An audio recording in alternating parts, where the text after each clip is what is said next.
നാവി എന്ന ആപ്ലിക്കേഷൻ്റെ ഭാഗത്ത് നിന്ന് പ്രൊവൈഡ് ചെയ്തിട്ടുള്ള ലോണിനെ കുറിച്ചിട്ടാണ് നിങ്ങളടുത്ത് പറയാൻ പോകുന്നത്. നമുക്കിവിടെ അപ്രൂവ് ആയിട്ടുള്ള എമൗണ്ട് 2,10,000 രൂപയുടെ ക്യാഷ് എമൗണ്ടാണ് ഇവിടെ അപ്രൂവ് ആയിട്ടുള്ളത്. 0 ഫോർക്ലോഷർ ചാർജാണ് വരുന്നത്. നമുക്കിവിടെ ഇൻട്രസ്റ്റ് റേറ്റ് എങ്ങനെയാണെന്ന് നോക്കി നോക്കാം. അപ്പോൾ ജസ്റ്റ് നമുക്കിത് പ്രീ അപ്രൂവ്ഡ് ആയിട്ട് തന്നെ വന്നതാണ്. മുൻപ് ഞാൻ നാവിയുടെ ഭാഗത്ത് നിന്ന് ലോൺ എടുത്തിട്ടുണ്ട്. അപ്പോൾ നമുക്കിപ്പോൾ ഒരു ഓഫർ പോലെ നമുക്ക് വന്നിരിക്കുകയാണ്. നമുക്ക് സെലക്ട് ചെയ്ത് നോക്കി നോക്കാം എങ്ങനെയാണ് ഇതിൻ്റെ ബാക്കി കാര്യങ്ങൾ വരുന്നതെന്ന്. അപ്പോൾ നമുക്ക് നമ്മുടെ പ്രൈമറി സാലറി അക്കൗണ്ട് ഇതിലേക്ക് ക്രെഡിറ്റ് ചെയ്യുന്നത്, അതായത് സെൽഫ് എംപ്ലോയിഡ് ആണെങ്കിൽ നമ്മൾ ഏറ്റവും കൂടുതൽ ട്രാൻസാക്ഷൻ നടക്കുന്ന അക്കൗണ്ട് നമുക്ക് സെലക്ട് ചെയ്യാം. ഏറ്റവും കൂടുതൽ എമൗണ്ട് ട്രാൻസാക്ഷൻസ് ഒക്കെ നടക്കുന്നത് ഫെഡറൽ ബാങ്കിലാണ്. നമുക്ക് ജസ്റ്റ് ഇതിൻ്റെ OTP ടൈപ്പ് ചെയ്യാം.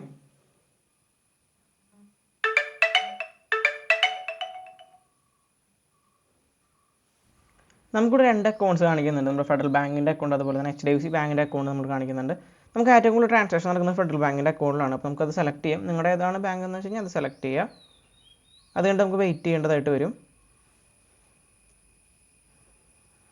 ജസ്റ്റ് നമുക്കൊന്ന് വെരിഫൈ ചെയ്യാനായിട്ട് 2 മിനിറ്റ് ടൈമാണ് എടുക്കുന്നത്.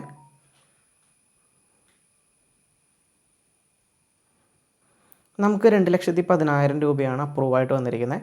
24.51% ഇൻട്രസ്റ്റ് റേറ്റിലാണ് വരുന്നത്. 10,200 രൂപ വെച്ചിട്ട് 27 മാസത്തെ ടെന്യൂറിലാണ് നമുക്ക് ഈ ലോൺ പ്രീ അപ്രൂവ്ഡ് ആയിട്ട് വന്നിരിക്കുന്നത്. അപ്പോൾ നമ്മളിനി നെക്സ്റ്റ് അടിച്ച് കഴിഞ്ഞ് കഴിഞ്ഞാൽ നമുക്ക് നമ്മുടെ എങ്ങനെയാണ് ഇത് ചെയ്യുന്നത്, ഓട്ടോ പേ എങ്ങനെയാണ് സെറ്റ് ചെയ്യുന്നതെന്നുള്ള കേസൊക്കെയാണ് ചോദിക്കുന്നത്. ഡെബിറ്റ് കാർഡ് വഴിയാണോ അതോ നെറ്റ് ബാങ്കിങ് വഴിയാണോ എന്നുള്ള കേസുകളൊക്കെ ഇവിടെ ചോദിക്കുന്നുണ്ട്.